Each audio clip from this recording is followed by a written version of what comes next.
Hi, I'm John Stevenson, and we're going to be looking at the curses and blessings of the law, Deuteronomy chapters 27 through 34, in our continuing study of the book of Deuteronomy. In our overall outline, we described how Deuteronomy follows the pattern of a suzerain treaty. It begins with a preamble. There's the historical prologue in chapters 1, 2, and 3, and the so what of that in chapter 4.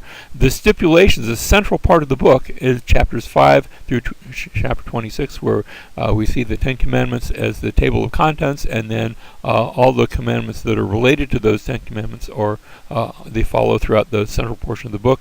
We come now to the section of blessings and cursings, and then when we get to chapter 31, we'll see the succession clause. So we've seen what God did. That was the historical prologue, and then we see what Israel is to do. That's the central part of the law, God's commands to Israel. But now we come to the point of what God's going to do as a result of what Israel does. He'll give blessings and cursings, blessings for obedience, cursing for disobedience, and then we'll see how he brings up a leader as well, a successor to Moses. Now, chapter 27 then begins with options affecting the future, and it's a new era. A new thing is about to take place, and as they're getting ready to go to cross the Jordan and go into the Promised Land, they're called to gather some stones, which will be as a reminder, and these stones will go with them into the new land. Chapter 27, verse 1, Then Moses and the elders of Israel charged the people, saying, Keep all the commandments which I command you today. So it shall be, verse 2, so it shall be on the day when you cross the Jordan to the land which the Lord your God gives you, that you shall set up for yourself large stones and coat them with lime, that's to preserve them, and so that it will give a writing surface, verse 3, and write on them all the words of this law when you cross over, so that you may enter the land which the Lord your God gives you, a land flowing with milk and honey, as the Lord, the God of your fathers, promised you. So they're to be taking this law that they're given, and to write them on these stones that have been sort of turned into limestone. They've been coated with lime. Verse 4, So it shall be when you cross the Jordan, you shall set up on Mount Ebal. Now there's a place in central Canaan where there's this city, ancient city of Shechem, and it was there back in Jacob's day. And there's two mountains on either side. To the way we're looking at here, to the left you have Mount Gerizim, and on the other side you have Mount Ebal. And you're to set up these stones on Mount Ebal, as I'm commanding you today, and you shall coat them with lime. Verse 6, You shall build the altar of the Lord your God of uncut stones. The altar was not to be shaped with nice, flat, even stones. It's not to show man's work. It's an altar to God using stones the way God made them. And you shall offer on it burnt offerings to the Lord your God, and you shall sacrifice peace offerings and eat there and rejoice before the Lord your God. You shall write on the stones all the words of this law very distinctly. Now this brings up the question, why is the altar to be on Mount Ebal? On the one hand, that's a place of sacrifice and rejoicing, but on the other hand, it's a place of sacrifice because that mountain is going to represent the curse. So, chapter 27, verse 11, we have now the curses and the blessings. And Israel is going to be called to make a choice, to choose the way of blessing instead of the way of cursing. And of course, that's man's decision. We have to decide, I'm going to either follow the Lord or I'm not. Verse 11, chapter 27, verse 11, Moses also charged the people on that day, saying, When you cross the Jordan, these shall stand on Mount Gerizim to bless the people. And half the tribes are going to go there. Simeon, Levi, Judah, Issachar, Joseph, and Benjamin. For the curse, the other half of the nation of Israel, for the curse, these shall stand on Mount Ebal. That's not to say that they are cursed, but they're going to be representing that cursing, because you're going to have a big giant. The whole nation is going to be divided into a big choir, as it were. Reuben, Gad, Asher, Zebulun, Dan, and Naphtali. And the Levites shall then answer and say to all the men of Israel with a loud voice, because they're the choir directors, as it were, and they're to say, cursed is he who makes an idol or a molten image. Cursed is he who dishonors his father or mother. Cursed is he who moves his neighbor's boundary mark, in other words, one who steals. Cursed is he who misleads a blind person on the road, who takes advantage of the disadvantaged. Cursed is he who distorts the justice due an alien, an orphan, and a widow. Again, taking advantage of the disadvantaged.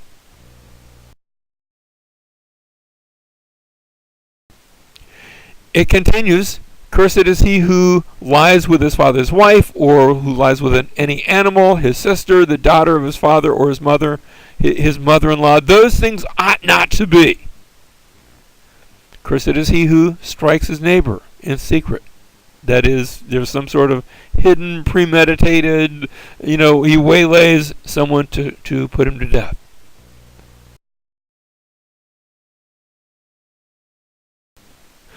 We go on. Cursed is he who accepts a bribe to strike down an innocent person.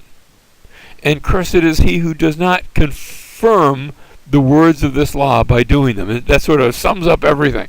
And so what we have is sort of a mini re-giving of the law. Chapter 28, verse 1. Now it shall be, if you diligently obey the Lord your God, being careful to do all his commandments, which I command you today, the Lord your God will set you high above all the nations of the earth. Verse 2, all these blessings will come upon you and overtake you if you obey the Lord your God. Here are the blessings. Beginning in verse 3, blessed shall you be in the city, and blessed shall you be in the country. But you're either in the city or in the country. In other words, blessed are you going to be all the time.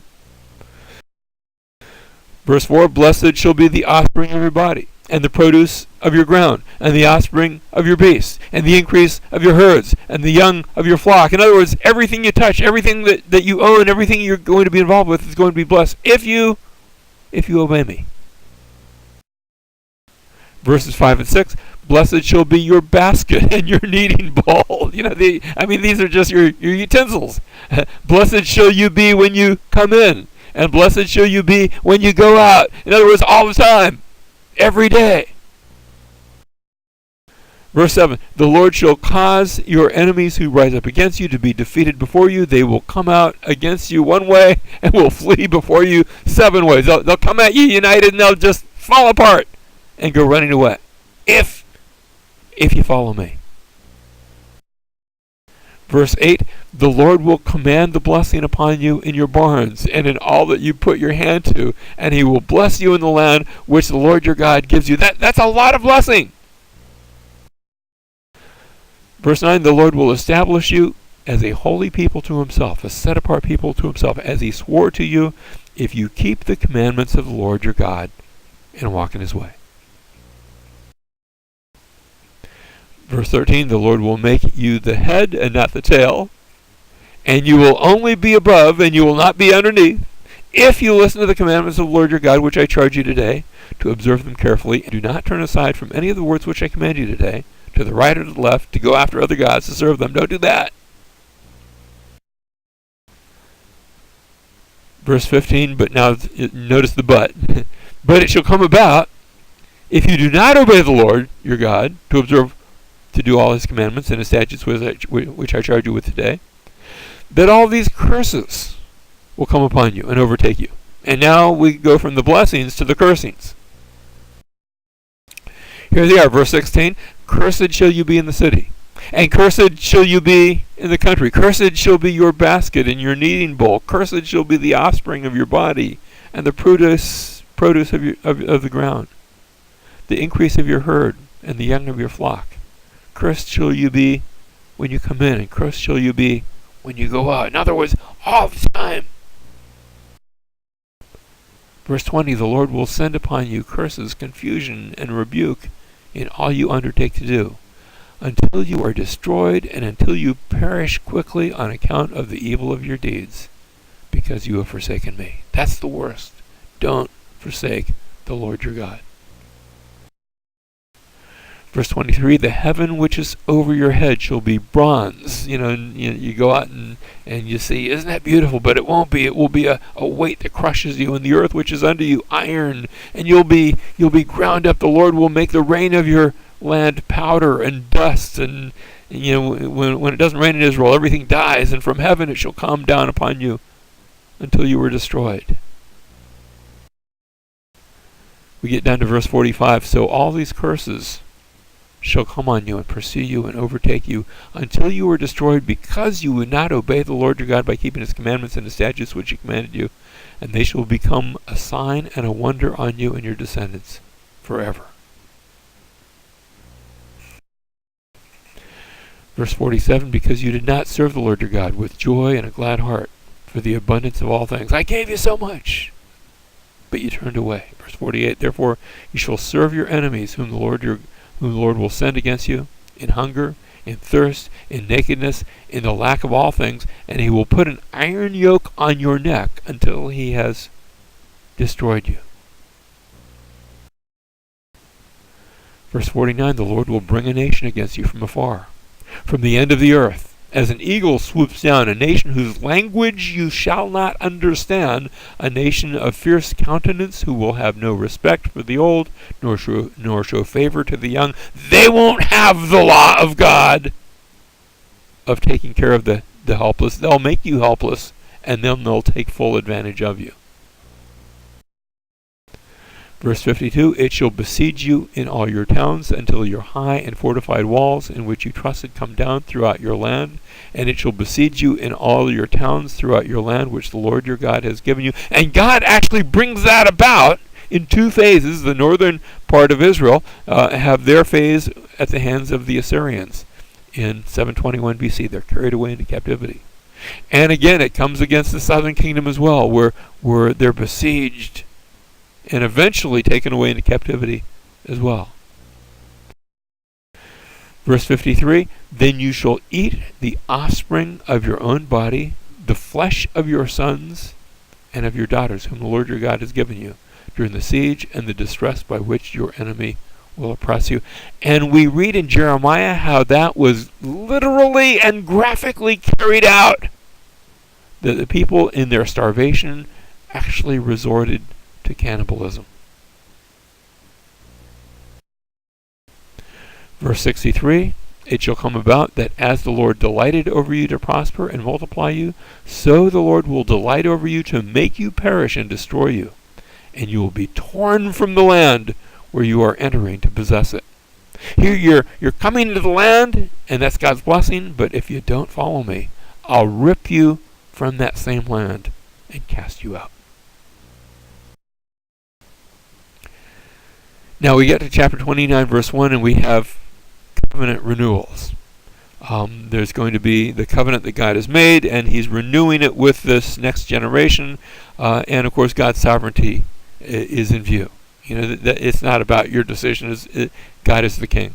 He is Lord of the land and Lord of his people. Chapter 29, verse 2, and Moses summoned all Israel, and said to them, you have seen all that the Lord did before your eyes in the land of Egypt to Pharaoh and all his servants and all his land, the great trials which your eyes have seen, those great signs and wonders. You saw all those things, and yet to this day the Lord has not given you a heart to know, nor eyes to see, nor ears to hear. In other words, you saw it all, and yet you didn't believe. You didn't have a lasting faith that leads to a lasting obedience, because look what's happened in the interim.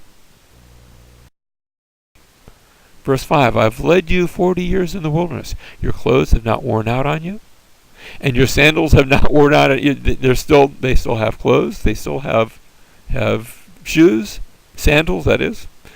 And yet there were not shoe stores in the Sinai.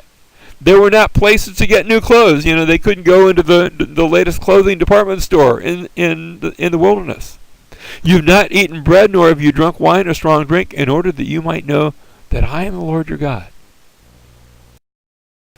Verse 14, now not with you alone am I making this covenant and this oath, but both with those who stand here with us today in the presence of the Lord our God, and with those who are not with us here today. Now, who are these people who are not here with us today. He says, I'm doing that so that there will not be among you a man or woman or family or tribe whose heart turns away from the Lord our God to go and serve the gods of those nations. I'm making this covenant with you who are here and those who are not yet here. In other words, I'm making this covenant with the future. Because lest they go and serve the gods of those nations, that there will not be among you a root bearing poisonous fruit and wormwood. Now that's an interesting turn of the phrase. He says, I don't want there to be a cancerous poison growing up in the nation. I want you to cut it out. A root bearing poisonous fruit and wormwood. Hebrews chapter 12, verses 15 and 16 uses that same phrasing when the writer to the Hebrews says, see to it that no one comes short of the grace of God, that no root of bitterness springing up. Now, when we see root of bitterness, we think, well, gee, maybe that's being angry and bitter or something. No. That's letting a false doctrine, a false teaching of unbelief rise up in the midst as poison, and by it many be defiled. Verse 16, that there be no immoral or godless person like Esau, who sold his own birthright for a single meal. And the writer of the Hebrews is saying, don't you be like Esau. Don't you sell your birthright.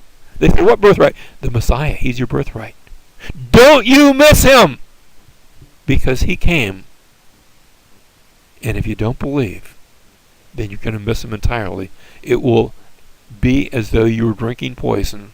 It will be as though you changed from Jacob to Esau and sold your very own birthright. Verse 19, it shall be when he hears the words of this curse that he will boast, saying, I have peace, though I walk in the stubbornness of my heart, in order to destroy the watered land with the dry. Don't you take on that idea, because you're taking for yourself a curse if you do so. Verse 20, the Lord shall never be willing to forgive him, but rather the anger of the Lord and his jealousy will burn against that man, and every curse which is written in this book will rest on him, and the Lord will blot out his name from under heaven. Serious words. Verse 29, and here's a passage where we're used to quoting this verse, but not necessarily in the context. The secret things belong to the Lord our God, but the things revealed belong to us and to our sons forever, that we may observe all the words of this law. What's the context of the statement? The context is God's judgment. God's judgment against those who turn away from him and will not follow him, versus God's blessings towards those who repent and who do turn to him. Those things belong to God. Now we come to chapter 30 and verse 1. So it shall be when all of these things have come upon you, the blessing and the curse which I've set before you, and you call them to mind in all the nations where the Lord your God has banished you. In other words, judgment comes and you're driven out of the land. But then, verse 2, here's the hope, here's the secret things. And if you return to the Lord your God and obey him with all your heart and soul according to all that I command you, you and your sons, if you turn and you come back to me, verse 3, then the Lord your God will restore you from captivity and have compassion on you, and will gather you again from all the peoples where the Lord your God has scattered you. I talked about how Israel first and then Judah later were both driven into captivity. That's not the end of the story. The story continues because God brings them back into the land, and he did in the days of Zerubbabel. And the book of Ezra tells the story of them coming back into the land from which God had scattered them. Verse 6, moreover, the Lord your God will circumcise your heart and the heart of your descendants, to love the Lord your God with all your heart and with all your soul, so that you may live. God says, I'm going to do something inside of you, not just a physical sign, but I'm going to do something in your heart that's going to change you from the inside out and make you my people. Now we get to chapter 30 and verse 11, and we've been talking about the new era and curses and blessings and the covenant renewal. And it says, "This day you have a choice now, for life or for death." Again, we come back to the decision you're going to make. Are you going to choose me? God says. Verse 11, "For this commandment which I command you today is not too difficult for you, nor is it out of reach." Now notice, God's talking about the law that he's given. And sometimes, if we're not careful, we present the law and we say, it's impossible for people to keep the law. And that's not what God says. God says, no, I didn't put it out of reach. It's not impossible. It's not too difficult. Now, I'm not saying that we keep the law. I agree with the sentiment that's often said, that no one keeps the law, but it's not because it's too difficult. It's because we are too rebellious. Verse 12, "It is not in heaven," that is, the law is there, that you should say, "Who will go up to heaven for us and get it for us and make us hear it, that we may observe it? Nor is it beyond the sea, that you should say, Who will cross the sea for us to get it for us and make us hear it, that we may observe it?" It's not out of reach. He says, verse 14, "But the word is very near to you, in your mouth and in your heart, that you may observe it." God says the law is doable. But the truth is that we haven't done it. We have all sinned. And we all fall short of the glory of God.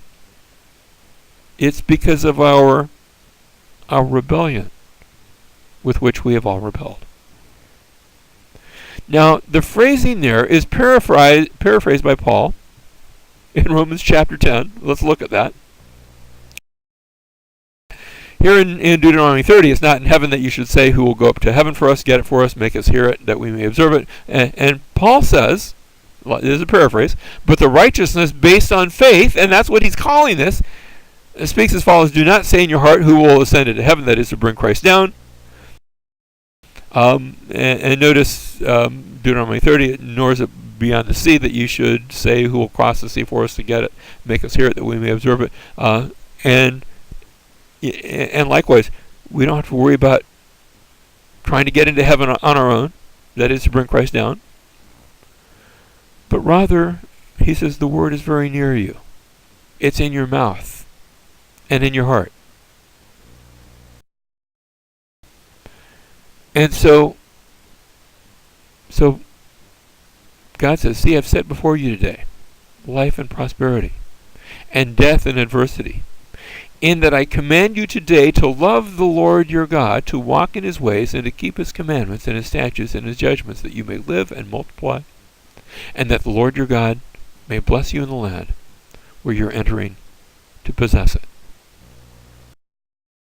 You have two ways, two paths. I know it doesn't look like much of a path.